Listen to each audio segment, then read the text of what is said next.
Hey guys, Superhorrorbro Mike here, and in today's video we journey deeper into the depths of a Playtime co-factory as we take a look at the story of Poppy Playtime Chapter 4.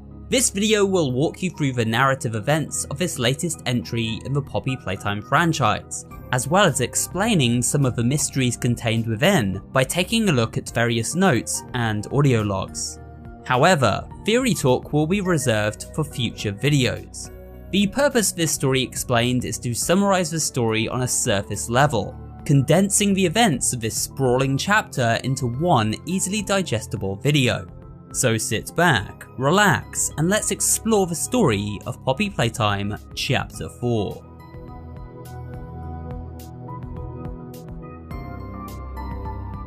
The chapter begins as we continue our descent with Poppy into the depths of a Playtime co-factory, leading on directly from the cliffhanger ending of Poppy Playtime Chapter 3, where Kissy Missy was stranded on the floor above, attacked by an unknown assailant.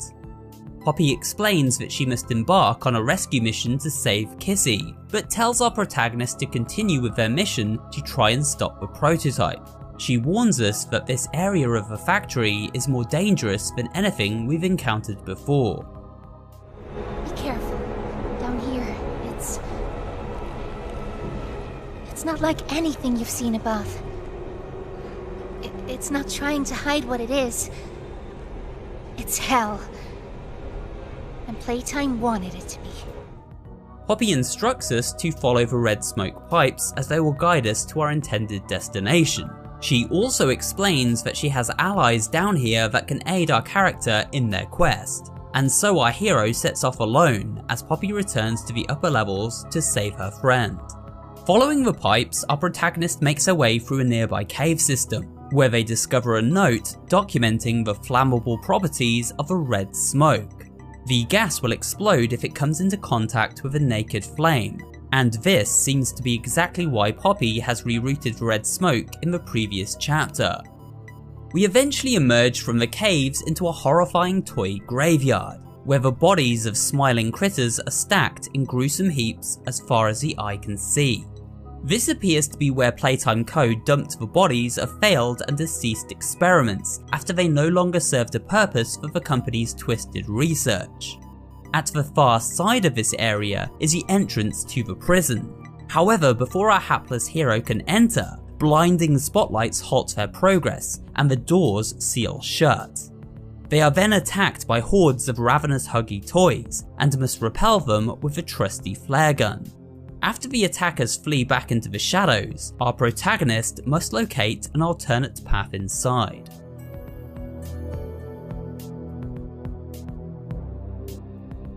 As we continue to explore the graveyard, we come across several journal entries left by one of the orphan children at Playtime, a 12-year-old named Riley. Riley lost her parents in a tragic accident and then became part of Playtime's Orphan Adoptive Initiative, a shady cover-up which allowed a company to conduct horrific experiments on the orphan kids, under the guise of an adoption program. We learn that this was indeed Riley's fate. She was deemed a suitable candidate for testing and eventually ended up in the body of a living toy. These notes explain the morbid process of transferring a human into a toy body, and how the procedure was both physically and mentally damaging. We later find the remains of what we assume to be Riley, guarding a key to the prison train, which she hid in an attempt to stop her fellow orphans from meeting the same fate as she did. The prison is where many of the orphans were held captive until they could undergo surgical procedures to turn them into living toys. It is also a location where many of the bigger body experiments were locked up for observation and testing. After cutting through the cave system once more, we come across a train station leading directly into the prison. At this moment we get a call from our mysterious friend Ollie, who warns us of the dangers ahead. Hey, it's me again, Ollie. Everything you've seen out here, the piles, the dead, they all came from inside. Believe me, everything Poppy said about this place is true. It's hell. While exploring the station, we stumble across a VHS tape, which records a conversation held between two prison security officers. From listening to this conversation, we get a sense of just how cruel and twisted Playtime Co. was in regards to the treatment of the orphans and living toys they became. Take a listen. Know what we get in the East? Toys banging on the walls, crying for their parents, their counselors, whatever. It goes all day and night, and it just wears on you, you know? Know what we get in the North? Things. Whatever they aren't people anymore. Their cells might as well be cages. They are animals. Sick. Twisted. Just instincts and anger. That's all that's left of them. Our protagonist powers up the train and steps inside one of the holding cells tethered to it. The door slams shut behind them, and they find themselves trapped inside. Then, a TV screen lights up, and a sinister voice can be heard. Now what's this? Do I feel something squirming its way beneath my skin? An invasive foreign little germ. Well, little germ, let's make a game of you. This is the voice of the Doctor, a mysterious overseer who seems to control everything down here. We are now trapped in his domain, and completely at his mercy, as he begins testing us just like the orphans that came before.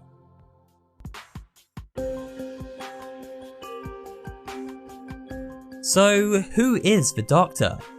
Long before the tragic events of the Hour of Joy, Playtime Co. had hired a brilliant scientific mind, a man named Harley Sawyer, who is known as the Doctor. As brilliantly gifted as Harley was, he was equally ruthless and cruel. A truly evil man, who sought to further scientific research ahead of valuing human life. Harley was responsible for the majority of the human experimentation that took place within the depths of the factory. In collaboration with Head of Innovation Leif Pierre, Head of Research Eddie Ritterman, and Head of Playcare Stella Graber, Harley oversaw the creation of the Bigger Body Initiative, taking employees and orphan children and using them as part of a horrific surgical procedure to create living toys. However, from a tape we discover within Chapter 4, we learn that Harley Sawyer was a bit of a wild card and had been responsible for a number of blunders involving escaped killer mascots that resulted in the deaths of many employees and tourists visiting the factory. Sawyer can't keep leading this project. I'm not disagreeing. Huggy Loose in the Woods, that business with Catnap, the whole Stoll thing. And half a dozen other incidents. Right, and all of that pales in comparison to the theater incident. So, we can't kill the son of a bitch, but we need to knock him out of the equation. What do we do? There is one thing I can think of. Leif and his cohorts were at a crossroads.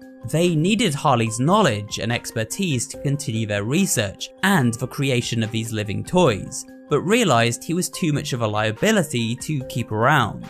And so they came up with a solution: to use Harley's own science against him and trap him inside a computer system where, in theory, he could do no further harm.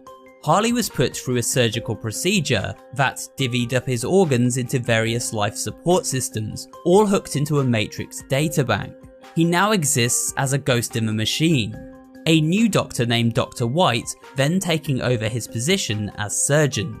This next tape chronicles Sawyer's awakening and realization of his unfortunate fate. It looks like he's waking up. Where am I? What is this? Oh no. They didn't. Those backstabbing traitors. From now on, you're here to give the lab boys answers when they need them, and carry out procedures when and how we tell you to. That's it. You'll die for this, Leaf. When I get my hands on you, you're dead!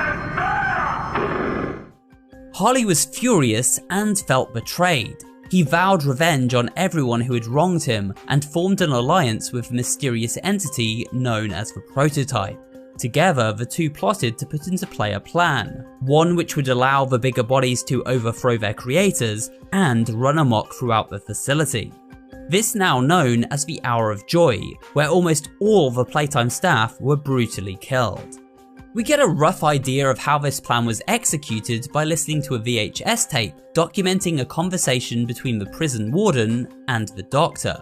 The Prototype had escaped containment and was attacking prison security. The warden was the only staff member with security clearance to unlock the exits, but knew that he would never be able to make it to the surface in one piece. So the doctor manipulated the warden into handing over his access, by promising that, if he did, his survival would be guaranteed.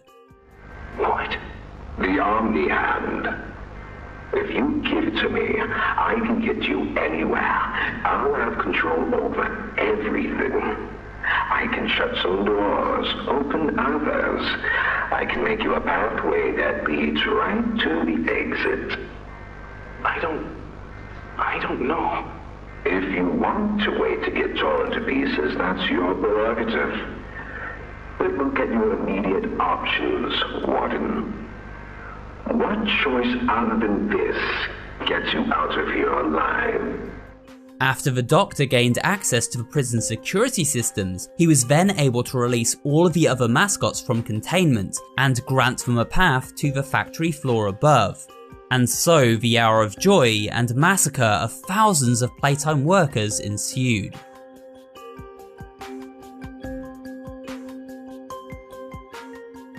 Back to the current day, and our protagonist reaches the prison. They escape the holding cell and begin to explore this hellish locale. Here we encounter a new form of smiling critter, known as the Nightmare Critters, who patrol the prison halls. The doctor even uses them to test our protagonist's survival skills as a horde of these critters attack while we are trapped in a small containment area. Also within this area we come across the Red Hand attachment. The Red Hand of course contains that all-important flashlight upgrade, which comes in handy as the prison is dark and oppressive to say the least. Following the red smoke pipes as instructed by Poppy, while also navigating a slew of death traps laid out by the doctor, eventually leads our hero to become trapped once more in an observation room. Here we are introduced to another of Harley's ill-fated bigger body experiments, a caterpillar-like creature known as Yarnaby. Let's try our hand at something a little different. Oh, Yarnaby.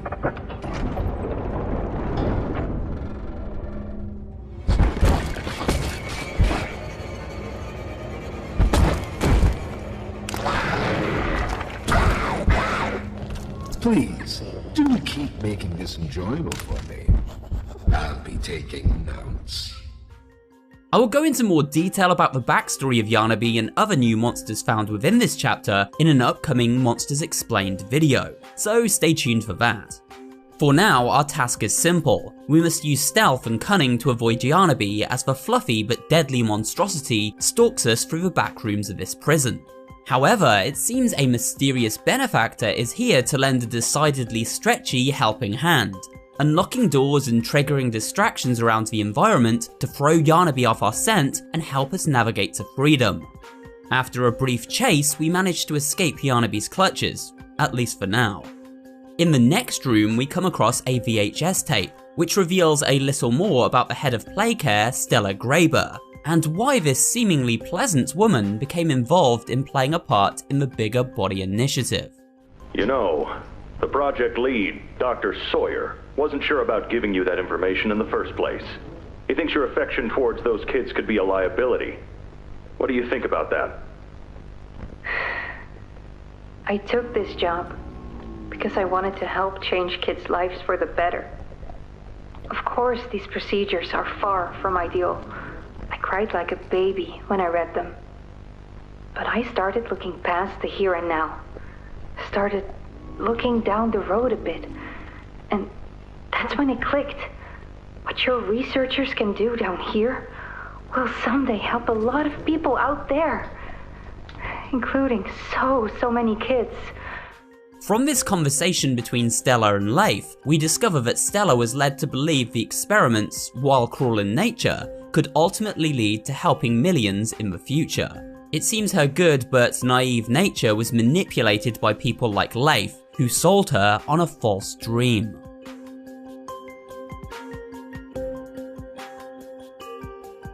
Heading further into the prison, our protagonist falls down whilst attempting to inch their way across a narrow ledge, and finds himself stranded in a holding cell at the mercy of another of the Doctor's failed experiments, the reptilian Pianosaurus. But just as it seems their journey has come to its end, a mass of stretchy limbs spring from the darkness and destroy the Pianosaur before our very eyes.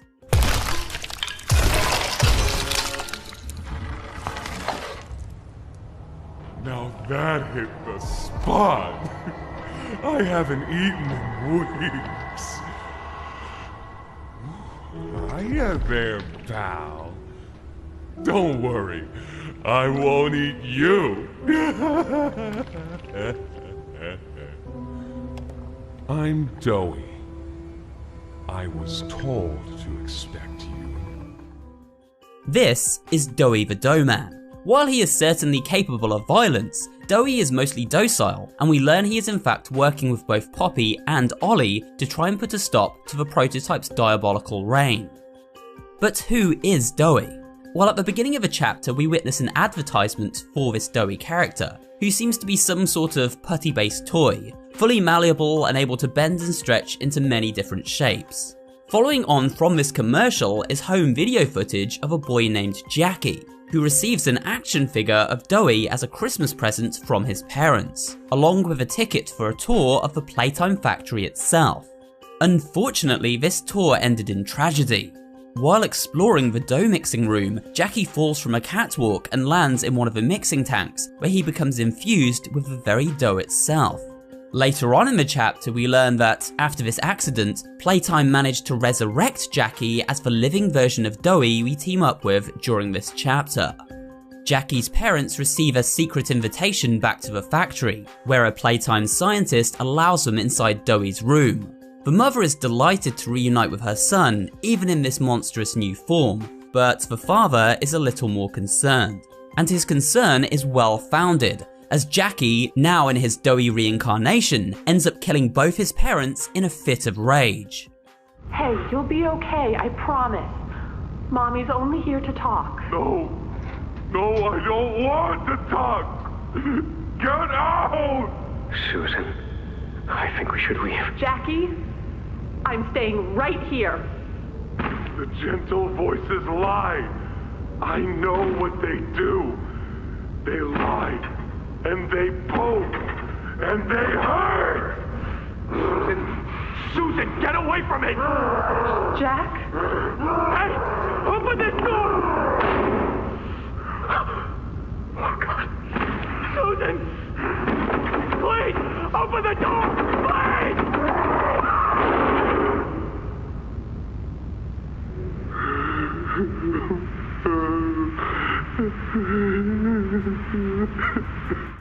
But why would he have done this? Well, you see, Doughy isn't just made up from one child, but rather 3 separate children infused together, and each of these children have their own personality and temperament. This information is garnered from a note and VHS tape found later into the chapter, which detail the other 2 children used to bring Doughy to life alongside Jackie. The first of these other 2 children was a boy named Matthew Hallard, who was both charming and charismatic. At 15 years, he was older than most of the other orphans, and so took it upon himself to look after them. However, he felt great remorse for the loss of his parents, who he'd lost in an accident he was unable to prevent. The second boy of the trio was a problem child by the name of Kevin Barnes. The neural abnormalities noted in Dr. Newman's report are detailed in connection to behavioral issues demonstrated within play care. Trouble getting along with others, aggressive and often confrontational social tendencies, and an otherwise combative nature clearly relay that Kevin is, put simply, a problem child. What friends he does have, he's reported to have attacked in moments of intense play. So Kevin's persona was most likely the reason why Doey lashed out and killed Jackie's parents. Doey inherited the kind nature of Matthew, the excitable personality of Jackie, but also the violent and combative qualities of Kevin, and all three of these personas now fight with each other within Doey's mind. This makes him friendly, yet unpredictable, and confused about how to handle his emotions at any given time. A complex character, to be sure.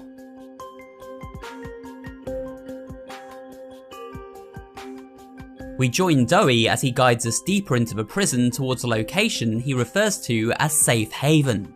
Due to Doey's doe-like genetic makeup, he is able to slip through holes in walls and squeeze through prison bars with ease. On the way to Safe Haven, we are reunited with Poppy and a seriously injured Kissy, who barely survived her attacker, but thankfully remain alive. Through the showers. We should be able to make it into the Safe Haven from there. We catch our first glimpse of the prototype, who seems to be a spidery mech-like creature, stalking Poppy and Kissy through the halls. It also appears that the prototype was in fact the entity who attacked Kissy during the finale of Chapter 3, and now has followed the duo into the depths of the prison. The three survivors finally reach Doey's Safe Haven, where he is none too pleased to find they have led the prototype right to his door. What's going on? What's... Kissy! Goodness! What happened? We need to get her help! Now! Poppy?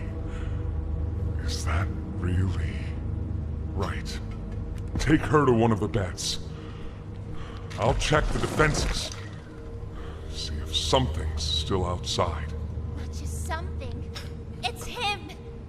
He's out there! You brought him down? We'll talk about this later. For now, I'll make sure out there is where he stays. Locking down Safe Haven. Kissy lays down to rest, while Poppy finally explains her master plan. The orphans weren't killed during the Hour of Joey. They were taken. They're below, in the labs. The prototype's home. They are alive, but sleeping. If we're going to free them, and stop the prototype, we need to plan for both. The plan is this.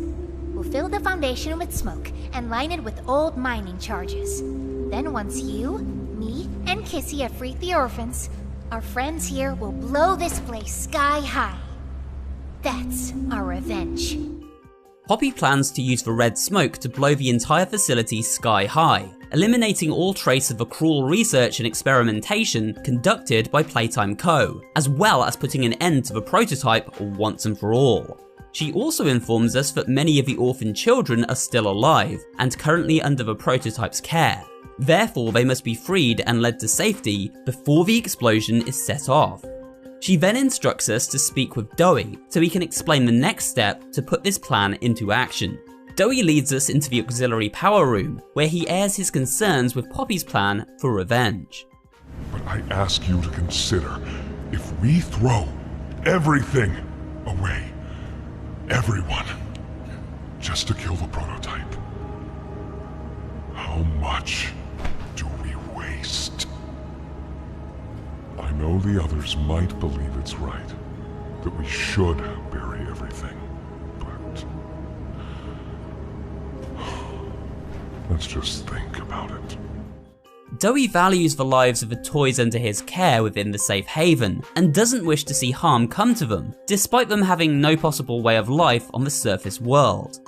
In order to redirect the red smoke into the prototype's lair, we must use a backup generator located within this very power room. The catch is that to use the generator, we must first access it with a grab pack hand known as the Omni Hand, and unfortunately, said hand is within the possession of the Doctor. I need you to stop the Doctor, to take his Omni Hand. We'll need it for the generator, and if you want red smoke in the Foundation, you'll need it too. While exploring the safe haven before setting off to our next objective, we notice something very interesting indeed. You see there is a connection with the toys down here and Poppy. It seems she once lived down here with them and was a leader of sorts, but at some point was captured by the prototype and locked away in the case upstairs, where we first discovered her all the way back in Chapter 1. Unaware of her fate, the toys believed Poppy had abandoned them and that she is no longer to be trusted. What's Poppy doing here? I don't know, they just let her in. Why? That's inviting a whole lot of trouble we don't need. I mean, how do we even know we can trust her this time? We don't know, so let's just be careful. We also discover one of the more intriguing VHS tapes of the chapter, simply labelled Ollie. This tape contains a conversation between Ollie and Poppy, where we hear Poppy in a distressed state as Ollie tries to calm her. I'm nothing now, Ollie. No one. I'm a thing. And nothing they can do to me hurts more than that. You're not nothing to me. You're Poppy. And talking with you like this, I know it doesn't make any of what they do right, but it makes me feel like a piece of me is still here. No matter how small they try to make it. I'm here, Poppy. For you, I'll always be here. It seems as though Ollie was a true friend to Poppy, someone who she trusted while at her most vulnerable.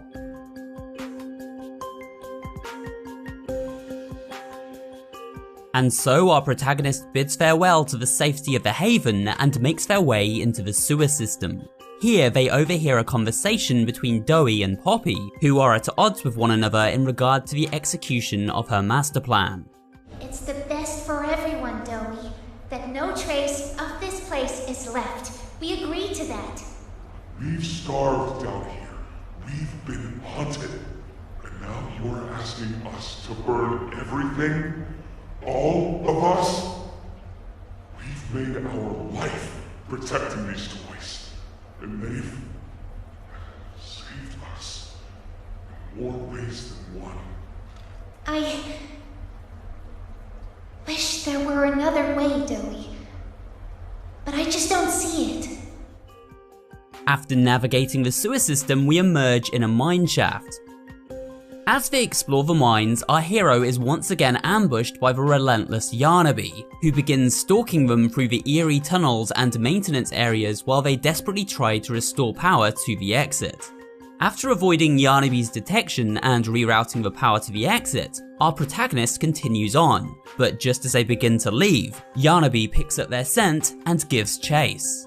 The protagonist uses a chain to swing across a fire pit as an eager Yarnaby follows in hot pursuit, inadvertently snaring itself on the chain in the process and catching on fire. Yarnaby then falling to its death in a blaze of glory. We then reunite with Doey, who helps unlock a door leading into the Doctor's lair. As Doey opens the door, he accidentally triggers a trap set by the Doctor, but expels a freezing compound from a nearby pipe. Ice-cold temperatures are Doey's kryptonite, as they cause him to freeze into a solid, immobile form. Luckily, our protagonist is at hand to shut off the compound, thawing out Doey in the process.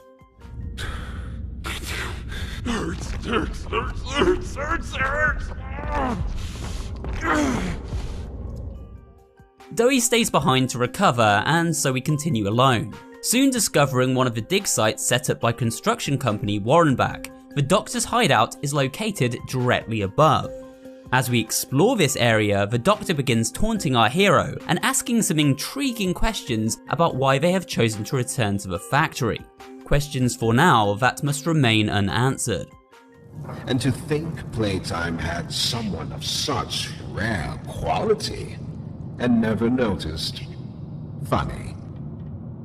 I can't say I remember seeing your face before, but I'm curious. Why come back? It can't be that a vague letter was your only reason. Was there someone you loved here? Someone you'd lost? He also begins casting doubt about Poppy's good intentions, revealing that she knew about the plan for the Hour of Joy before the catastrophe even went down, and was working with the prototype. Poppy told you her story, of course. Innocence is bliss. And she is oh so innocent. Did she tell you her part of the Hour of Joy? That she knew it was coming? Or did she leave out that crucial detail? While attempting to survive the many traps laid out by the Doctor, we begin the process of shutting down his various life support systems by freezing Harley's organs one by one. Each of these life support systems is contained within various operating theatres the Doctor once worked out of while conducting his ghastly human experimentation. Before the Doctor grants access to his lair, he poses our protagonist a moral dilemma. A nightmare critter is trapped alive in a glass jar hooked up to the freezing agent. If we wish to confront the Doctor, we must take the life of this poor defenseless little critter. The Doctor argues that experiments like Dowie and Poppy wouldn't hesitate to do this, as violence is simply in their nature. But what about us? It's your mission. The door will open. Or is maintaining the veil of your morality more important? Act quickly. Of course, the choice is a simple one. We must take the critter's life in order to complete Poppy's mission and save the orphans. With the test complete, the Doctor grants access to his dominion, and so we head up the elevator for the final confrontation.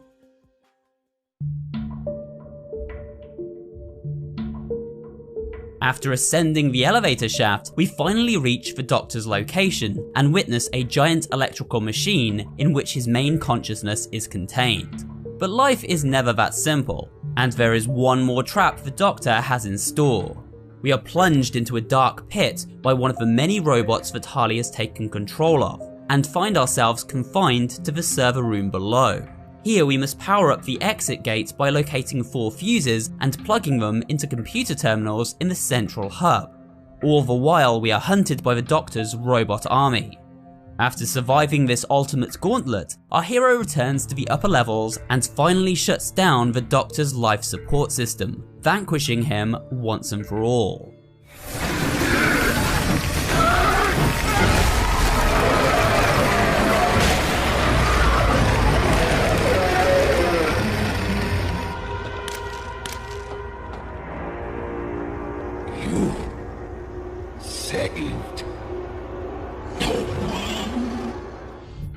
With the access card obtained, our protagonist is now able to acquire the Omni Hand needed to reroute the red smoke and put the final stage of Poppy's plan into action, and so they head back to the safe haven to complete their mission. Upon their return, they are greeted by an excitable Poppy, who can't believe the mission was a success. She asks the protagonist to follow her to the power room, so they can begin preparations to divert the red smoke using the Omni Hand.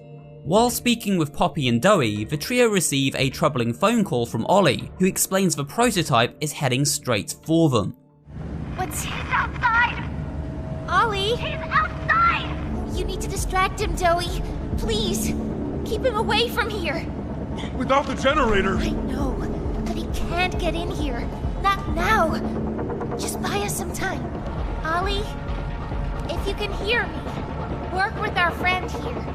Aye, aye, Captain. Dowie heads outside to try and distract the prototype, while Ollie guides the player through the 3 steps necessary to repair the generator. But we must act quickly, as while taking it offline to conduct these repairs, the safe haven's defenses will be shut down, leaving the place vulnerable to attack.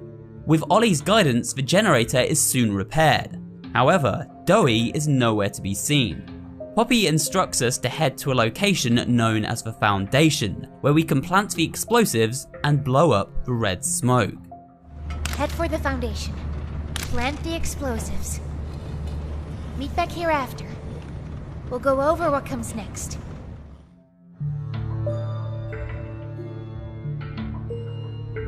Our route to the Foundation leads the protagonist back through the mines and into a previously inaccessible area. Here they must avoid hordes of nightmare critters as they navigate the maze-like mine tunnels in search of 4 sets of dynamite. Each of these explosives must be carefully secured to 4 weak points throughout a filtration room where the aforementioned red smoke is being pumped. Upon redirecting the red smoke and planting all 4 sets of explosives, we are ambushed once again by those pesky critters and forced to flee the scene, taking a nearby elevator back to the mine entrance. Here we bump into Dowie, who survived his encounter with the prototype and successfully led him away. At that moment, an explosion goes off at the safe haven and Dowie rushes off to investigate. Upon reaching the hideout, we find it in a state of ruin.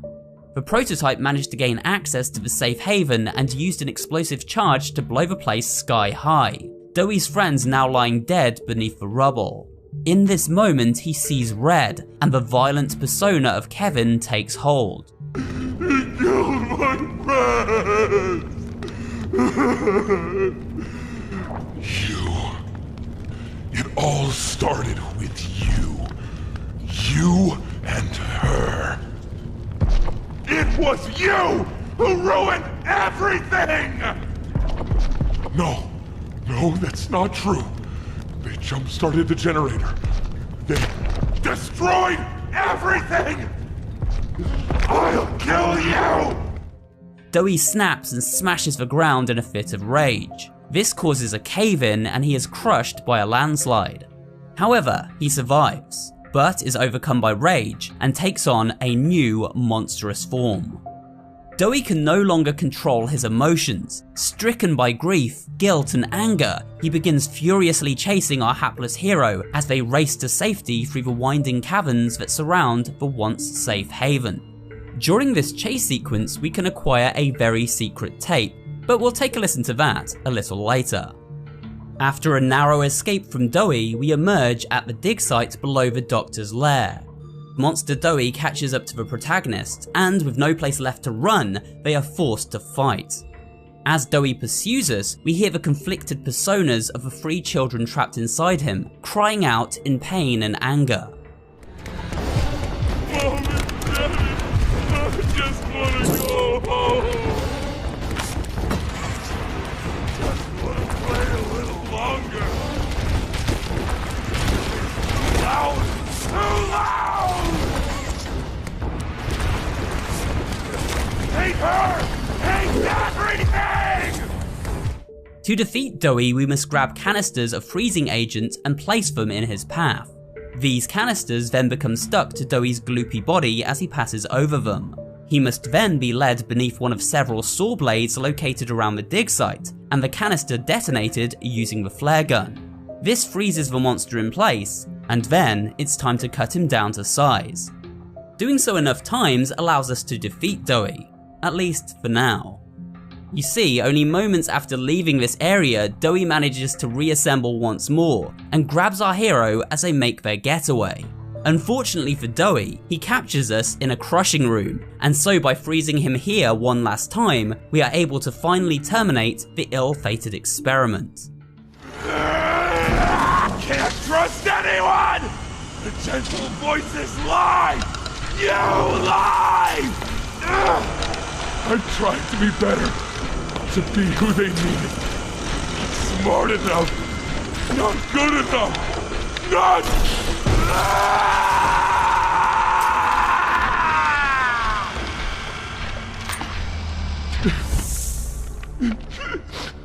I'm sorry. I'm sorry.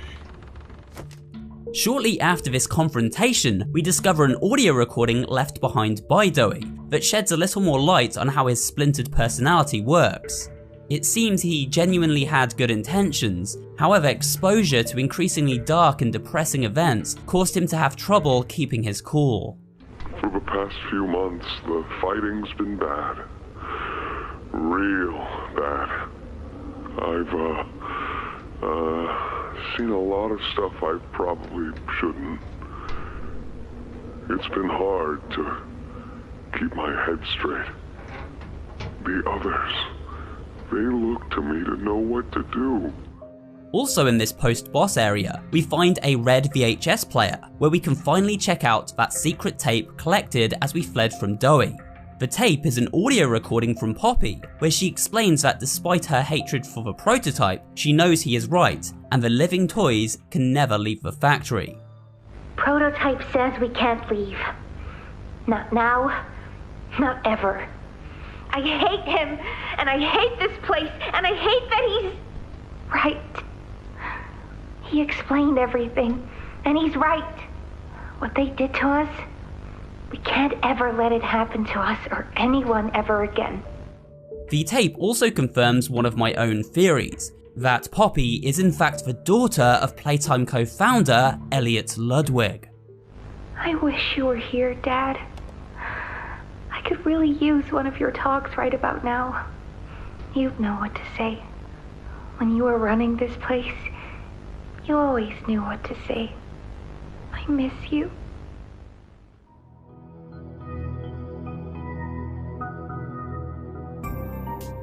Continuing onward after these major plot revelations, our protagonist discovers a garbage chute and, with no other way forward, slides down into the unknown.